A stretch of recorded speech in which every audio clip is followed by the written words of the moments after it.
ਪਿਆਰੇ ਬੱਚਿਓ, ਅੱਜ ਅਸੀਂ ਪੰਜਾਬੀ ਪਾਠ ਪੁਸਤਕ 5 ਪੰਜਵੀਂ ਜਮਾਤ ਦੂਜੀ ਭਾਸ਼ਾ ਵਿੱਚ ਦਰਜ ਜਸਵੀਰ ਸਿੰਘ ਲੰਗੜੋਆ ਜੀ ਦੁਆਰਾ ਲਿਖੀ ਗਈ ਕਵਿਤਾ ਹਿੰਮਤ ਅਤੇ ਸਿਆਣਪ ਪੜ੍ਹਾਂਗੇ।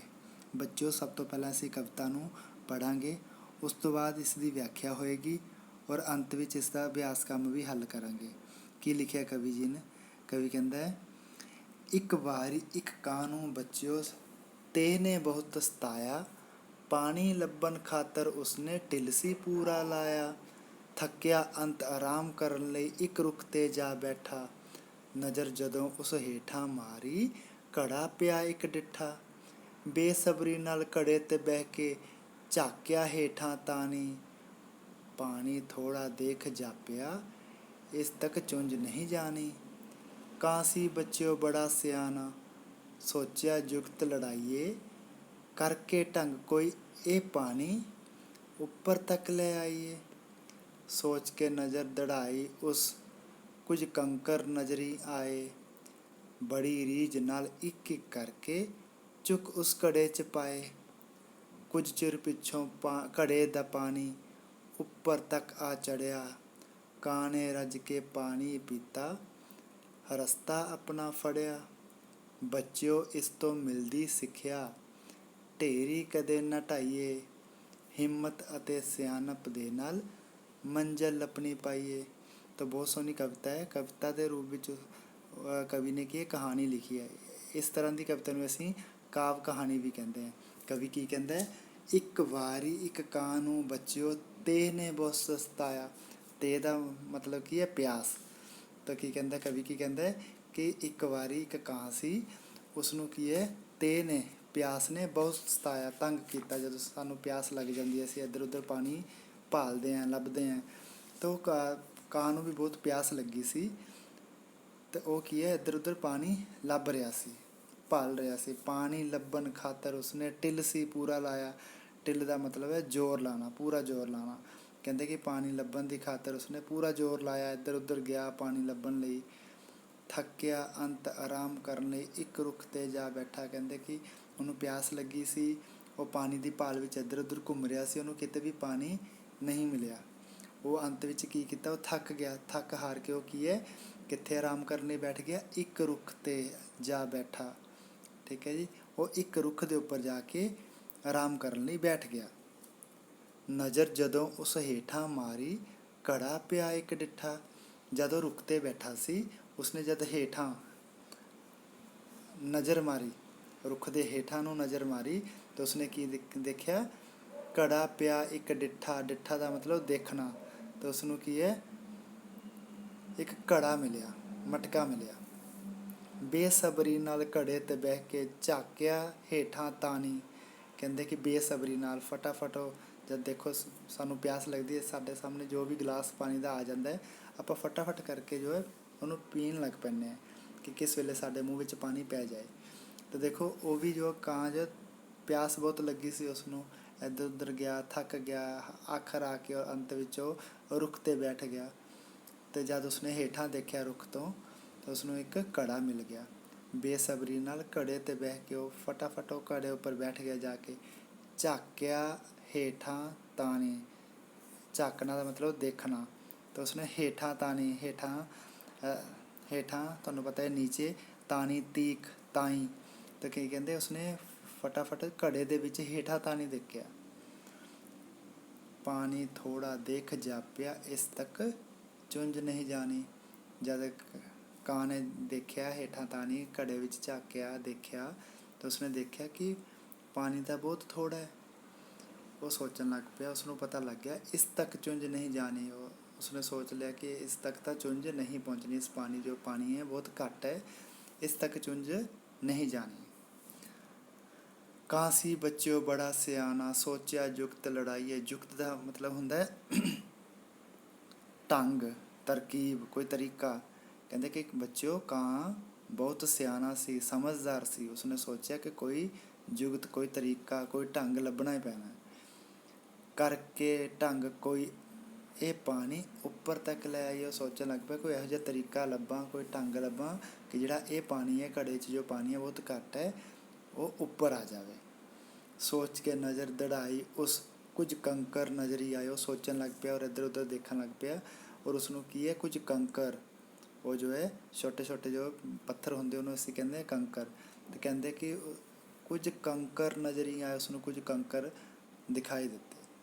ਬੜੀ ਰੀਝ ਨਾਲ ਇੱਕ ਇੱਕ ਕਰਕੇ ਚੁੱਕ ਉਸ ਘੜੇ 'ਚ ਪਾਏ। ਕਹਿੰਦੇ ਬੜੀ ਹੀ ਰੀਝ ਨਾਲ, ਖਾਹਸ ਨਾਲ, ਇੱਛਾ ਨਾਲ। ਰੀਝ ਦਾ ਮਤਲਬ ਹੁੰਦਾ ਇੱਛਾ, ਖਾਹਸ। ਤਾਂ ਕਹਿੰਦੇ ਕਿ ਉਸਨੇ ਬੜੀ ਰੀਝ ਨਾਲ ਜੋ ਹੈ, ਖਾਸ ਨਾਲ, ਇੱਛਾ ਨਾਲ ਜੋ ਹੈ ਉਹ ਕੀ ਕੀਤਾ, ਇੱਕ ਇੱਕ ਉਸ ਕੰਕਰ ਨੂੰ ਚੱਕਿਆ ਔਰ ਉਸਨੇ ਕਿੱਥੇ ਪਾਏ, ਚੁੱਕ ਉਸ ਘੜੇ 'ਚ ਪਾਏ, ਘੜੇ ਵਿੱਚ ਪਾ ਦਿੱਤੇ। ਕੁਝ ਚਿਰ ਪਿੱਛੋਂ ਘੜੇ ਦਾ ਪਾਣੀ ਉੱਪਰ ਤੱਕ ਆ ਚੜ੍ਹਿਆ। ਕਹਿੰਦੇ ਕਿ ਕੁਝ ਉਹ ਕੰਕਰ ਪਾਉਂਦਾ ਗਿਆ ਪਾਣੀ ਵਿੱਚ ਔਰ ਕੁਝ ਟਾਈਮ ਬਾਅਦ ਕੀ ਹੈ, ਕੁਝ ਸਮੇਂ ਬਾਅਦ ਉਹ ਜੋ ਪਾਣੀ ਹੈ ਉੱਪਰ ਨੂੰ ਆ ਗਿਆ ਘੜੇ ਦਾ। ਕਾਂ ਨੇ ਰੱਜ ਕੇ ਪਾਣੀ ਪੀਤਾ, ਰਸਤਾ ਆਪਣਾ ਫੜਿਆ। ਕਹਿੰਦੇ ਕਾਂ ਨੇ ਜੋ ਹੈ ਰੱਜ ਕੇ ਪਾਣੀ ਪੀਤਾ, ਪੇਟ ਭਰ ਕੇ ਪਾਣੀ ਪੀਤਾ, ਰਸਤਾ ਆਪਣਾ ਫੜਿਆ ਔਰ ਜਿਸ ਰਸਤੇ ਤੋਂ ਆ ਰਿਹਾ ਸੀ ਉਸੇ ਰਸਤੇ 'ਤੇ ਉਹ ਚਲਾ ਗਿਆ। ਬੱਚਿਓ, ਇਸ ਤੋਂ ਮਿਲਦੀ ਸਿੱਖਿਆ, ਢੇਰੀ ਕਦੇ ਨਾ ਢਾਈਏ। ਢੇਰੀ ਢਾਉਣਾ ਦਾ ਮਤਲਬ ਹਿੰਮਤ ਹਾਰ ਜਾਣਾ, ਹੌਸਲਾ ਛੱਡ ਦੇਣਾ। ਕਹਿੰਦੇ ਕਿ ਬੱਚਿਓ, ਸਾਨੂੰ ਇਸ ਜੋ ਕਾਵ ਕਹਾਣੀ ਹੁਣੇ ਆਪਾਂ ਉੱਪਰ ਪੜ੍ਹੀ ਹੈ, ਇਸ ਤੋਂ ਸਾਨੂੰ ਕੀ ਸਿੱਖਿਆ ਮਿਲਦੀ ਹੈ, ਢੇਰੀ ਕਦੇ ਨਾ ਢਾਈਏ। ਕਦੀ ਵੀ ਢੇਰੀ, ਕਦੀ ਵੀ ਜੋ ਹੌਸਲਾ ਨਹੀਂ ਛੱਡਣਾ।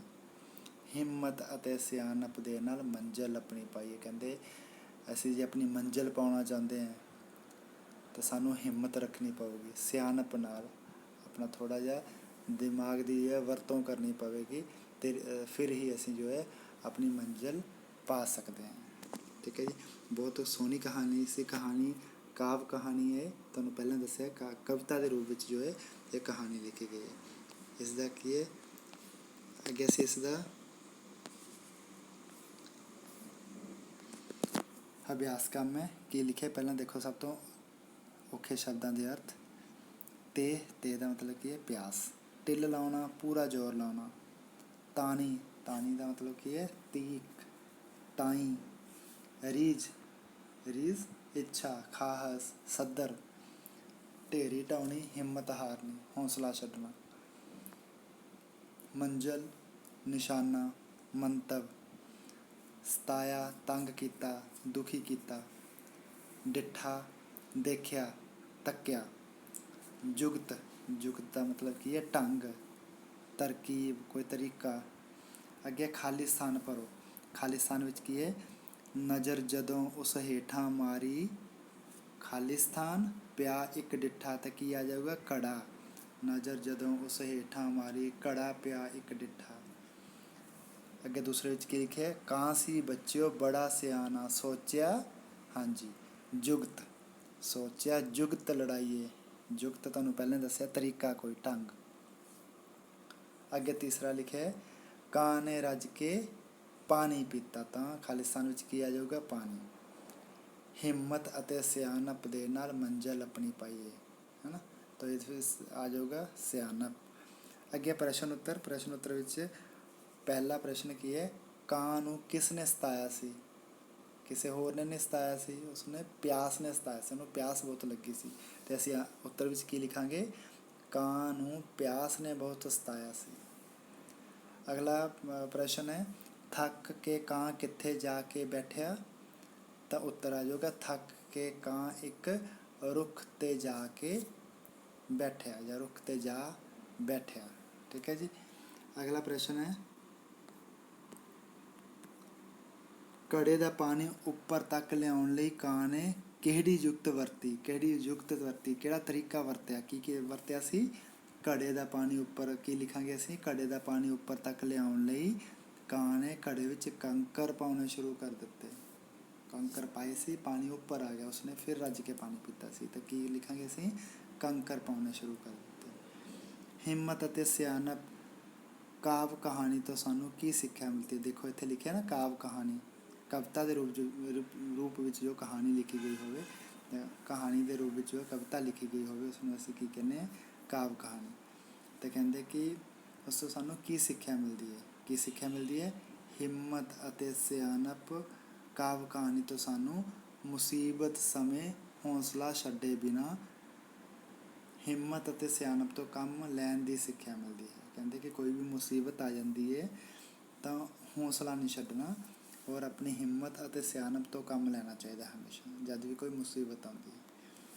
ਅੱਗੇ ਪੰਜਾਬੀ ਤੋਂ ਹਿੰਦੀ ਮਤਲਬ ਦੇਵਨਾਗਰੀ ਤੋਂ ਗੁਰਮੁਖੀ ਤੋਂ ਦੇਵਨਾਗਰੀ ਵਿੱਚ ਲਿਖਣਾ ਹੈ ਕਿ ਲਿਖਿਆ ਕਾਂ। ਕਾਂ ਪੰਜਾਬੀ ਵਿੱਚ ਲਿਖਿਆ ਤਾਂ ਹਿੰਦੀ ਵਿੱਚ ਕੀ ਹੁੰਦਾ ਹੈ? ਕੋਆ। ਪੰਜਾਬੀ ਵਿੱਚ ਹੁੰਦਾ ਚੁੰਝ ਤਾਂ ਹਿੰਦੀ ਵਿੱਚ ਹੋਏਗਾ ਚੌਂਚ। ਪੰਜਾਬੀ ਵਿੱਚ ਤੇਹ, ਹਿੰਦੀ ਵਿੱਚ ਪਿਆਸ। ਪੰਜਾਬੀ ਵਿੱਚ ਹੁੰਦਾ ਲੱਭਣ, ਹਿੰਦੀ ਵਿੱਚ ਢੂੰਢਣੇ। ਜੁਗਤ, ਹਿੰਦੀ ਵਿੱਚ ਆ ਜਾਊਗਾ ਢੰਗ। ਸਿੱਖਿਆ, ਪੰਜਾਬੀ ਵਿੱਚ ਹੈ ਸਿੱਖਿਆ ਔਰ ਹਿੰਦੀ ਵਿੱਚ ਕੀ ਲਿਖਾਂਗੇ ਅਸੀਂ? ਸਿਕਸ਼ਾ।